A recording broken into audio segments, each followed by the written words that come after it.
ఓ మహిళ ఫిర్యాదుతో అంతరాష్ట్ర gun smuggling ముఠా గుట్టురట్టైంది. అనంతపురంలోని పల్స్ జిమ్ ఓనర్ రాజశేఖర్ తన భార్యను గన్తో బెదిరించడంతో ఆమె పోలీసుల్ని ఆశ్రయించింది. రాజశేఖర్ను విచారించగా మధ్యప్రదేశ్ గన్స్ ముఠాకు సంబంధించిన లింకులు బయటపడ్డాయి. దీంతో రంగంలోకి దిగిన అనంతపురం పోలీసులు మధ్యప్రదేశ్లో ఆపరేషన్ను నిర్వహించి ముగ్గురు ముఠా సభ్యుల్ని అదుపులోకి తీసుకున్నారు. వారి నుంచి 5 రివాల్వర్లను స్వాధీనం చేసుకున్నారు.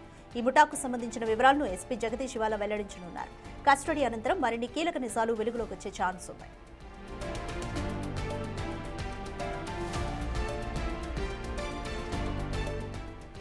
రెడ్ మోర్ డీటెయిల్స్ మా ప్రతినిధి యోగానంద్ అందిస్తారు. రెడ్ యోగానంద్, ఒక మహిళ ఫిర్యాదుతో గన్ స్మగ్లింగ్ ముఠాను పోలీసులు గుట్టు రట్టు చేశారు. సో మహిళ ఏమని ఫిర్యాదు చేసింది? Complete details. తన భర్త బెదిరిస్తున్నాడు అంటూ కూడా ఒక మహిళ ఏదైతే గన్ తో బెదిరించాడు నన్ను అంటూ కూడా భార్య భర్తపై కంప్లైంట్ ఇవ్వడంతో ఈ గన్నుల ముఠ ఏదైతే పూర్తి స్థాయి కూడా వెలుగులోకి చెప్పొచ్చు.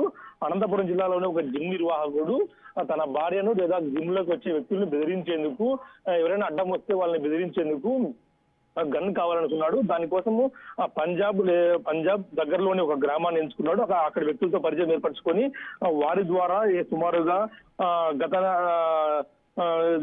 సంవత్సరం 2 నెలల నుంచి కూడా ఈ గన్ను వాడుతున్నా తెలుస్తుంది. అయితే మొదటి పెళ్ళైన 2-3 ఏళ్లలోనే ఆమె బెదిరించేందుకు కూడా, చివరికి భార్య బెదిరించేందుకు కూడా గన్ను వాడటంతో ఆమె భయభ్రాంతులకు గురై 2PS లో కంప్లైంట్ ఇచ్చింది. కంప్లైంట్ తీసుకున్న పోలీసులు వ్యక్తి దగ్గర గన్ను కూడా స్వాధీనం చేసుకొని ఈ గన్ను ఎలా వచ్చిందని అడగగా మధ్యప్రదేశ్ లో ఒక ఏరియాలో ఈ గన్స్ ముఠా ఎక్కువ సంఖ్యలో కూడా ఈ గన్ను తయారు చేస్తున్నట్టు తెలుస్తుంది. దీంతో ఇక్కడ పోలీసులు వెంట పెట్టుకొని అక్కడికి వెళ్లి అక్కడి నుంచి కూడా నేరస్తులను ఏదైతే వీళ్ళు గన్నులు తయారు చేసే ముఠా ఉందో వారందరినీ పట్టుకోవడానికి కూడా జిల్లా పోలీసులు పెద్ద ఎత్తున ఆపరేషన్ కూడా చేపట్టారు.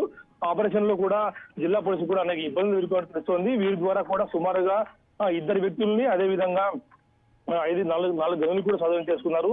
వీళ్ళందరినీ కూడా అరెస్ట్ చేసి రిమాండ్ తరలిస్తున్నారు. అయితే విచారణలో కూడా వీరంతా గన్నులు ఎందుకు తయారు చేస్తున్నారని చేయడంలో ఒక గన్నుపై సుమారుగా 20 నుంచి 30 వేలు మిగులుతుందన్న ఉద్దేశంతో గన్నులు తయారు చేస్తున్నట్టు కూడా ముఠా వెల్లడించారు. ఈ గన్నులు కూడా చాలా క్వాలిటీగా ఉండటం, పోలీస్ వెపన్స్ దగ్గర ఉన్నాయి ఏ విధంగా గన్స్ ఉంటాయి అదే అంత క్వాలిటీతో గన్స్ ఉండటంతో పోలీసులు కూడా ఒకంత ఆశ్చర్యపడేట్టు తెలుస్తుంది. దీనిపై ఇంకా దర్యాప్తు కొనసాగుతుంది. ఇందులో ఉన్న ముఠాలో కీలక సభ్యులు ఎవరైతే ఉన్నారో మరి 2 తప్పించుకొని చేస్తుంది. ఆ 2 కోసం కూడా పోలీసులు తీవ్ర స్థాయిలో గాలిస్తూ ఉన్నారు. ఏదైతే ముఖ్యంగా అనంతపురం 2 టౌన్ సిఐ శ్రీకాంత్ మరియు 3 టౌన్ సిఐ రాజేంద్ర యాదవ్ కూడా దీనిలో విశేషంగా చేయడంతో వారందరికీ కూడా ప్రత్యేక పురస్కారాలు కూడా అందజేశారు. ముఖ్యంగా ఇలాంటి వ్యక్తుల పట్ల ఎవరైతే అనధికారికంగా అక్రమ ఆయుధాలు కలిగి ఉన్నారో అందరిపై కఠిన చర్యలు తీసుకుంటామంటూ కూడా పోలీసులు స్పష్టం చేస్తున్నారు. రాధిక, యోగానంద్, ముగ్గురు ముఠా సభ్యులను కూడా పోలీసులు అయితే స్వాధీనం అరెస్ట్ చేశారు. అంటే దీని వెనుక మధ్యప్రదేశ్ ముఠాకి సంబంధించి కూడా ఎటువంటి లింకులు ఉన్నాయని పోలీసులు చెప్తున్నారు. మొత్తం ఎంతమంది ఈ గ్యాంగ్ లో ఇన్వాల్వ్ అయ్యారని పోలీసులు అంటున్నారు?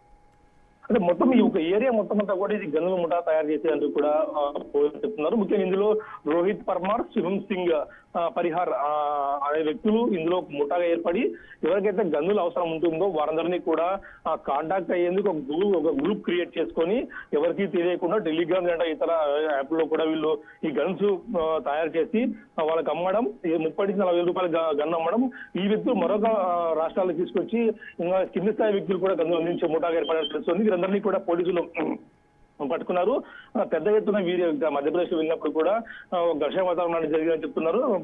కానీ పోలీసులు మాత్రం ఎక్కడా కూడా వెనకడుగు వేయకుండా వారందరినీ కూడా అరెస్ట్ చేసి రిమాండ్ తరలించారు. పెద్ద ఎత్తున వీరంతా కూడా ఈ గన్నులు పెట్టుకోవడానికి ఆర్మ్స్ యాక్ట్ మరియు బెదిరించిన కేసులు అన్ని కూడా వీరిపై నమోదు చేసి మరింత మంది ఎవరైతే ఈ గ్యాంగులో కీలకంగా ఉన్నారో వారిని కూడా అరెస్ట్ చేసేందుకు కూడా రంగం సిద్ధం చేస్తున్నారు. Radhika, right, thank you Yoganand.